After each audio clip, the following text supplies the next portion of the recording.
당신이 찾던 무서운 이야기 고비의 TV.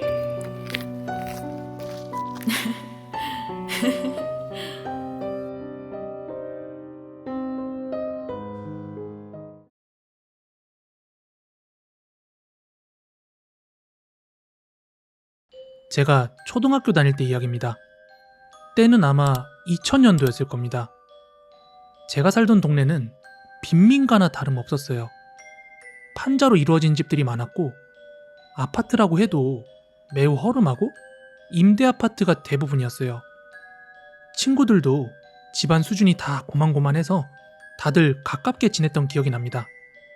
근데 이게 아무리 허름한 집들이 모여 있어도 동네마다는 분위기가 매우 달랐거든요.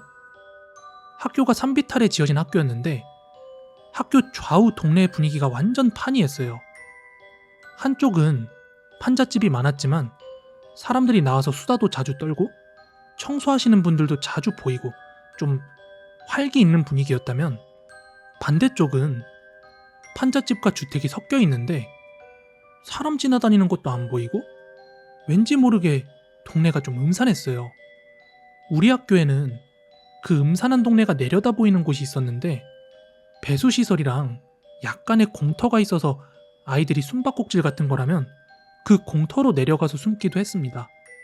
그 공터가 저학년들이 4교시 마치고 또 고학년들이 점심시간에 이렇게 많이 수다 떨고 잡기놀이도 하고 하던 그런 놀이공간이었는데, 그 공터에서 바로 내려다 보이는 작은 주택에서 일이 터진 후부터 괴담들이 생겨나기 시작했습니다. 그 공터에서 바로 내려다 보이는 2층인가 3층짜리 작은 주택이 있었는데 그 집 꼭대기에 살던 부부의 아이가 죽었는데, 그 아이가 왜 죽었는지에 대해서는 말이 많았죠. 근데 선생님들 말씀으론 무슨 열병을 앓다가 죽었다고 들었는데요. 그 충격으로 인해서 그 아이의 엄마 아빠 부부가 동반 자살을 해버렸습니다. 그 사람들이 죽은 날 구급차 온 걸 많은 아이들이 봤었고요.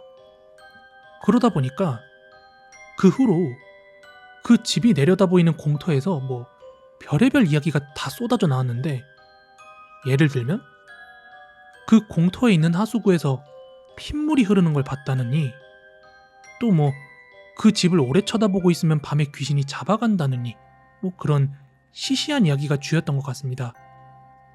뭐 여기까지는 누구나 한 번씩 들어봤을 법한 흔한 학창시절 과학실 괴담 정도 같은 건데, 제가 겪은 건 같은 반에 자폐증을 심하게 앓고 있던 한 친구의 이야기입니다. 이 녀석이 어느 정도로 자폐가 심하냐면 도저히 수업을 받거나 뭔가를 함께 한다는 것 자체가 불가능할 정도로 자폐가 심했었습니다. 밥도 선생님이랑 같이 먹었고 수업 시간에도 담임 선생님 무릎에 앉아서 혼자 이상한 낙서를 한다던가 혼잣말을 중얼거리거나 했었어요. 학교에서만큼은 담임 선생님이 키우다시피 해야 될 정도로 중증이었던 아이였습니다. 근데 얘가 진짜 럭비공 같은 놈이라 쉬는 시간 끝나고 안 보여서 단체로 얘를 찾으러 다녀보면 그나마 다행일 때는 학교 운동장에서 개미집 같은 거 구경하고 있을 때고, 좀 심할 때는 학교에서 한참 떨어진 골목에서 혼자 웅크리고 앉아서 막 궁시렁궁시렁 거리고 있을 때도 있었습니다. 제가 그때 반장을 했던 터라 담임 선생님 다음으로 그 친구를 자주 돌봐야 했었습니다. 근데 저는 뭐 딱히 거부감도 없었고 약간의 호기심 같은 것도 있고, 그래서 그 자폐 친구와 밥도 몇 번 같이 먹고, 그리고 제가 걔를 따라다니면서 얘가 막 이상한 낙서 같은 거 하면 그거 보고 야, 너 뭐 그리냐? 이렇게 말도 걸고 그러니까 얘가 저를 좋게 봤는지 어느 날부터는 지가 먼저 와서 말도 걸고 그러더라고요. 그러던 어느 하루였는데요. 또 수업 시간인데 얘가 어디 갔는지 보이지가 않아가지고 다 같이 찾으러 다녔거든요. 그러다가 그 배수시설이 있다는 공터에서 발견을 했습니다. 근데 또 혼자 웅크리고 앉아서 하수구에 물 흐르는 거 보면서 막 중얼거리고 있길래 그냥 옆에 가서 쭈그리고 앉아 뭐하냐고 물어봤어요. 근데 이놈이 평소에는 당시에 인기 많은 어린이 만화 같은 거 있죠? 그 대사를 막 따라하거나 아니면 막 허무맹랑한 소리만 하던 아이였거든요. 근데 기억력은 또 엄청 좋아가지고 그 만화 영화의 대사를 막 어조까지 똑같이 따라하고 다녔었습니다. 근데 그날은 평소와 달리 엄청 진지한 목소리로 그 부부가 죽은 건 아이가 죽어서가 아니야. 이렇게 또박또박 말하더군요. 그땐 저도 어렸고 괴담 같은 걸 워낙 많이 들어가지고 좀 겁이 나는 거예요. 그래서 야, 너 무슨 소리 하는 거야? 선생님이 찾는다. 빨리 가자. 이러니까 또 하수구를 뻔히 쳐다보다 말고 너는 절대 남의 돈 빌리면 안 돼. 알았지? 이러는 겁니다. 그때 그놈의 눈빛이 평소랑 너무나도 달랐고 또 너무 진지했는데다가 그 공터도 다른 학급들이 다 수업 중이라서 아무도 없다 보니까 너무 분위기가 스산하고 무서워가지고 야, 너 여기 가만히 기다려? 하고 선생님을 부르러 뛰어갔었습니다.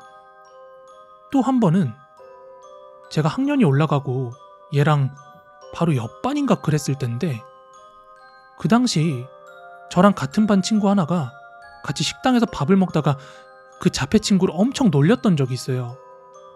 뭘로 놀렸는지 기억도 안 나는데 걔가 평소에 워낙 혼잣말을 막 쭝얼쭝얼 거리다 보니까 아마 처음에는 말꼬리 잡고 막 끝말잇기 하듯이 장난을 쳤던 것 같은데 처음에는 못 들은 척을 하더니 우리가 계속 시끄럽게 놀려대니까 갑자기 울음을 터뜨리면서 뻘개진 눈으로 너네 진짜 후회하게 될 거야 하면서 계속 쭝얼거리더라고요. 근데 밥 먹다 말고 애를 울렸다 보니까 저희는 선생님한테 불려가서 혼나게 되었고 또 반성문도 쓰고 담임 선생님께서는 심지어 그 자폐 친구를 데려오시더니 우리 보고 걔한테 직접 사과하라고 화해를 하도록 시켰습니다. 그때까지도 그 자폐 친구는 뻘건 눈을 하고서는 계속 후회할 거야 막 이렇게 쭝얼거리고 있었고요. 저는 공터에서 보여준 그 소름 끼쳤던 모습이 막 겹쳐 보여가지고 곧바로 미안하다고 그랬어요. 근데 다른 친구 놈이 끝까지 우물쭈물하고 사과를 안 하는 거예요. 그리고 며칠 후였습니다. 사과를 하지 않았던 그 녀석 있잖아요. 자전거 타고 가다가 학원 셔틀버스에 치여가지고 발목뼈가 개방골절되는 심한 사고가 났습니다. 저는 그 사고를 자폐 친구랑 연관지어서 생각은 안 하고 있었는데 어느 날 복도를 지나가다가 그 자폐 친구를 만났는데 이놈이 창가 쪽에서 지 공책에다가 막 낙서를 하고 있는데 제가 슬며시 옆에 가서 낙서를 봤어요. 근데 너무나도 소름이 돋는 게 넘어져 있는 남자애처럼 보이는 애를 그려놓고서는 거기다가 막 사지에다가 빨간색으로 색칠을 해놓은 거예요. 근데 그게 피를 그린 것 같더라고요. 그때 또 지레 겁이 난 저는 걔한테 잘못했다고 나 죽이지 말라고 막 그렇게 울면서 빌었던 기억이 납니다. 그 자폐 친구에 대해서 지금 생각해보면 좀 섬뜩한 게 평소에 중얼거리는 이야기도 뭔 소린지도 잘 모르겠고 뭔지 모를 낙서를 그렇게 많이 해댔거든요. 근데 그게 단순히 심적 불안에 의한 행동이었을지 아니면 걔한테만 보이는 어떤 다른 세상이 있었을지 궁금합니다. 그리고 공터에서 왜 저한테 그런 말을 했었는지도 궁금하기도 하고요.